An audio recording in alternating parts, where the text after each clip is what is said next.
Mayong adlaw mga Bisbos Idol. Subong nga aga, may mo ako sang kalamansi juice nga may ara sang health benefits like sa immune support, skin health, digestive aid, detoxification, heart health, blood sugar control, respiratory relief, ag iban pa. Pareha sa weight management, energy boost at oral health sa madaling salita, may ara vitamin C nga makabulig sa aton lalo na sa aton nga weather nga paiba-iba. Pareha sa jowa mo nga paiba-iba ang desisyon. Ha ha ha. Ipakita ko ang bunga sang kalamansi, may pugad pa sang Tweety Bird. Kay sige sunod-sunod ang mga manok, inbubudan ko dulang sang ilato ka. Ginpang slice ko na ang kalamansi, sama sa pag-slice mo sang akong dughan.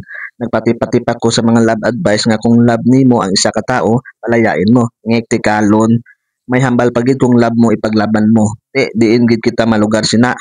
Hay nako, pag ano mo sa Earthman, samtang naga-slice ako, nag-abot ang gwapa ko nga pakaisa, mapaprint daw siya sang iya assignment. Sang natapos, nagpadayon ko sa ginahimo ko, ginkuhaan ko sang liso, ginmanumano ko kuha ang liso.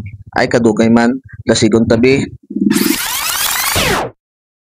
Nagkuha ko isa ka baso kay mapatunaw ko sang sugar sa alabaad nga tubig. Nawon ko bi kung natunaw na, ay sugar syrup na siya.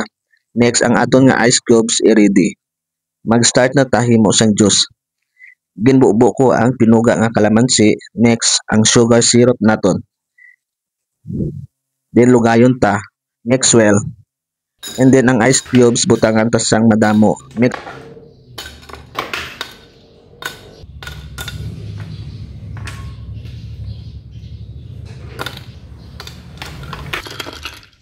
Sang gintilawan ko kanamit gid.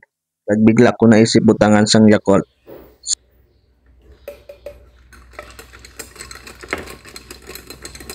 Sang matimpla ko na, naglakat ako sa puno sang kalamansi kag nagpasalamat sa bunga niya.